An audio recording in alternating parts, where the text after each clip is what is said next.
Assalamualaikum warahmatullahi wabarakatuh. Perkenalkan saya Sarindia Triasari dengan NIM 06141382126071. Di sini saya akan menjelaskan materi ulangan tengah semester karya ilmiah. Materi yang ketiga itu isi dan sistematika penulisan karya ilmiah. Baik. Selanjutnya ada prosedur penyusunan karya ilmiah. Yang pertama itu ada menentukan tema penelitian. Pertama, dalam menulis karya ilmiah harus menentukan tema penelitian terlebih dahulu. Yang kedua ada membuat kerangka penelitian. Setelah penulis atau peneliti menentukan tema penelitian, langkah berikutnya yang harus dilakukan adalah dengan membuat kerangka penelitian. Kerangka penelitian ini akan membantu penulis dalam membatasi tulisannya sehingga karya ilmiah tidak melebar ke berbagai tema lain atau bahkan keluar dari pembahasan utama. Yang ketiga, menyiapkan alat dan bahan penelitian. Jika kerangka penelitian sudah tersusun, maka langkah berikutnya yang dapat dilakukan adalah menyiapkan alat dan bahan penelitian. Bahan penelitian ini dapat berupa berbagai tulisan, mulai dari buku, jurnal, karya ilmiah lainnya, atau dari berbagai artikel, baik yang berbentuk cetak maupun elektronik. Yang keempat, survei lapangan. Selain menyiapkan alat dan bahan penelitian, penulis juga sebaiknya melakukan survei lapangan dalam penulisan karya ilmiahnya.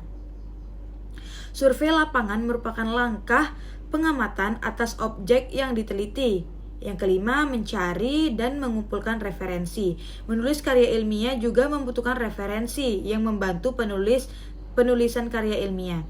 Mencari, mengumpulkan, dan membaca berbagai referensi yang berhubungan dengan karya ilmiah yang sedang ditulis akan membantu penulis mendapatkan pengetahuan baru dan referensi dalam menulis karya ilmiah.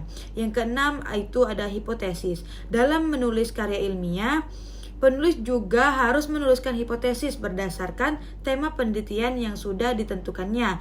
Menyusun hipotesis menjadi langkah untuk menyusun dugaan yang menjadi penyebab objek penelitian karya ilmiah. Hipotesis disebut juga sebagai prediksi yang dibuat oleh penulis saat ia sedang mengamati objek penelitian untuk karya ilmiah yang ditulisnya.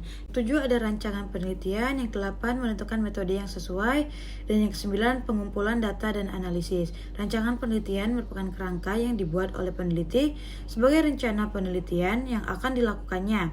Pembuatan rancangan penelitian ini akan membantu peneliti untuk menggambarkan atau menuliskan rencana proses penelitian yang akan dilakukannya secara keseluruhan.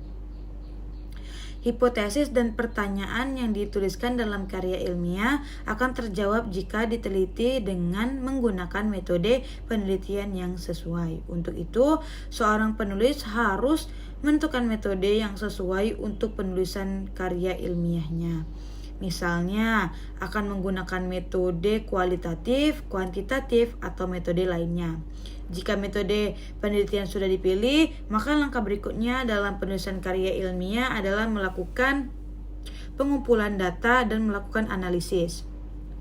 Pengumpulan data ini dapat dilakukan dengan berbagai cara seperti wawancara atau interview, mengumpulkan data yang terkait, atau melakukan penelitian terhadap objek penelitian. Setelah proses pengumpulan data selesai dilakukan, maka data tadi harus ada di analisis. Analisis data ini dilakukan sesuai metode penelitian yang sudah dipilih.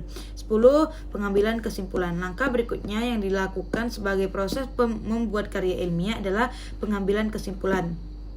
Pada langkah ini, penulis akan membuat kesimpulan dari data yang sudah didapatkan dan analisis yang dilakukan. Bagian penulisan ini bukan merupakan ringkasan dari analisis, tapi adalah jawaban singkat dari hipotesis yang sudah dibuat oleh penulis. Yang 11, penutup dan saran.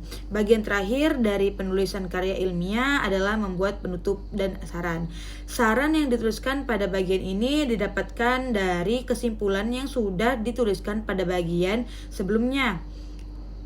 Bagian saran ini berisi masukan atau objek atau isu penelitian dengan melihat berbagai kekurangan yang ditemukan. Selanjutnya, sistematika penulisan makalah.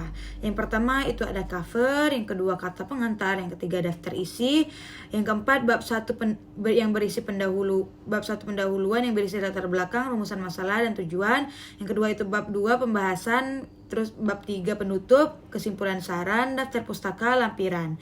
Selanjutnya tulisan ilmiah populer dalam media massa. Tulisan yang dipublikasikan di media massa sering kita sebut tulisan ilmiah populer.